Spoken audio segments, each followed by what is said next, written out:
नमस्कार, मेरा नाम है एकता सिंह। दिन है सोमवार, तारीख है 11 दिसंबर और आप सुन रहे हैं रेडियो भारती। सबसे पहले हेडलाइन। प्रधानमंत्री नरेंद्र मोदी आज वर्चुअल माध्यम से विकसित भारत 2047 युवाओं की आवाज का शुभ आरंभ करेंगे। विदेश मंत्रालय ने कहा, खालिस्तानी आतंकी हरदीप सिंह निज्जर में गोपनीय ज्ञापन की खबरें फर्जी और पूरी तरह बेबुनियाद हैं। मिस्र में राष्ट्रपति चुनाव के लिए आज मतदान। फ्रांस के सेर्गी में तमिल कवि और दार्शनिक तिरुवल्लुवर की प्रतिमा का अनावरण। पीएम मोदी ने की प्रशंसा।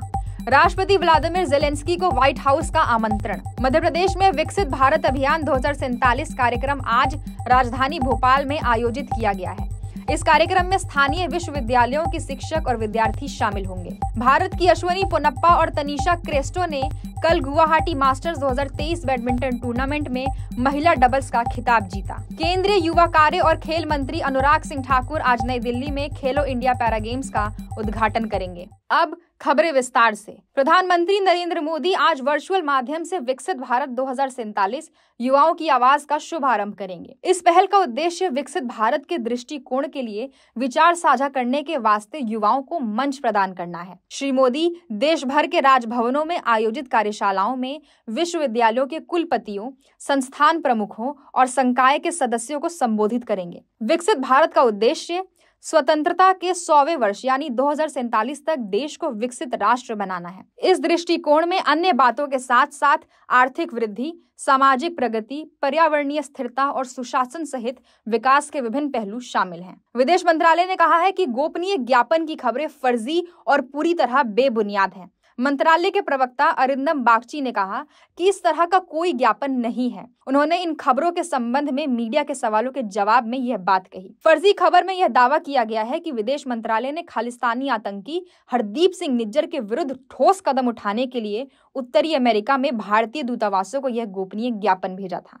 मिस्र में राष्ट्रपति चुनाव के लिए आज मतदान हो रहा है। राष्ट्रपति चुनाव ऐसे समय कराया जा रहा है जब देश आर्थिक संकट से जूझ रहा है और सीमावर्ती गाजा क्षेत्र में युद्ध जारी है। राजनीतिक विशेषज्ञों का कहना है कि अगर अब्दुल फतह अल सीसी तीसरे कार्यकाल के लिए सत्ता में लौटते हैं तो उनकी प्राथमिकता महंगाई पर काबू पाना और लंबे समय से जारी विदेशी मुद्रा संकट को दूर करना होगा। मतदान 3 दिन तक चलेगा और परिणाम इस महीने की 18 तारीख को आएगा। प्रधानमंत्री नरेंद्र मोदी ने फ्रांस के सेर्गी में तमिल कवि और दार्शनिक तिरुवल्लुवर की प्रतिमा के अनावरण की प्रशंसा की है। सोशल मीडिया पोस्ट में मोदी ने कहा कि प्रतिमा भारत और फ्रांस के साझा सांस्कृतिक संबंधों का सजीव प्रमाण है। उन्होंने कहा कि तिरुवल्लुवर बुद्धि और ज्ञान के प्रतीक के रूप में प्रतिष्ठित हैं और उनका लेखन दुनिया भर में लाखों लोगों को प्रेरित करता है। अमेरिका के राष्ट्रपति जो बाइडेन ने यूक्रेन के राष्ट्रपति व्लादिमीर जेलेंस्की को कल व्हाइट हाउस में आमंत्रित किया है। इस बैठक के दौरान दोनों नेता यूक्रेन की ऊर्जा जरूरतों और कीव के लिए अमेरिका के सतत समर्थन के महत्व पर चर्चा करेंगे। व्हाइट हाउस की प्रेस सचिव केरिन जेन पियरे द्वारा जारी एक बयान में कहा गया है कि बाइडेन ने अमेरिका की अटल प्रतिबद्धता प्रदर्शित करने के लिए जेलेंस्की को व्हाइट हाउस में आमंत्रित किया है। राज्य के अन्य विश्वविद्यालयों और महाविद्यालयों के शिक्षक और विद्यार्थी वर्चुअल माध्यम से विकसित भारत 2047 कार्यक्रम से जुड़ेंगे। मुख्य कार्यक्रम के बाद राज्य स्तर का कार्यक्रम होगा। इस कार्यक्रम को राज्यपाल मंगू भाई पटेल संबोधित करेंगे। इस दौरान विशेषज्ञों के साथ समूह चर्चा भी होगी।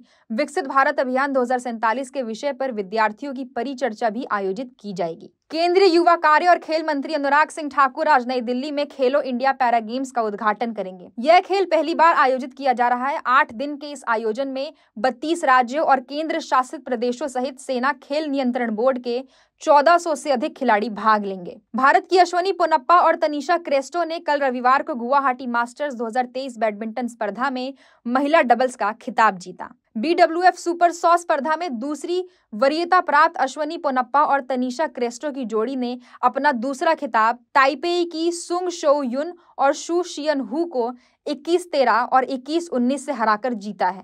गुवाहाटी मास्टर्स 2023 बैडमिंटन स्पर्धा की यह जीत खिलाड़ियों को पेरिस 2024 ओलंपिक्स में जगह पक्की करने में मददगार होगी। अब हम लेते हैं आपसे अलविदा इस वादे के साथ कि आप बने रहेंगे रेडियो भारती के साथ। धन्यवाद।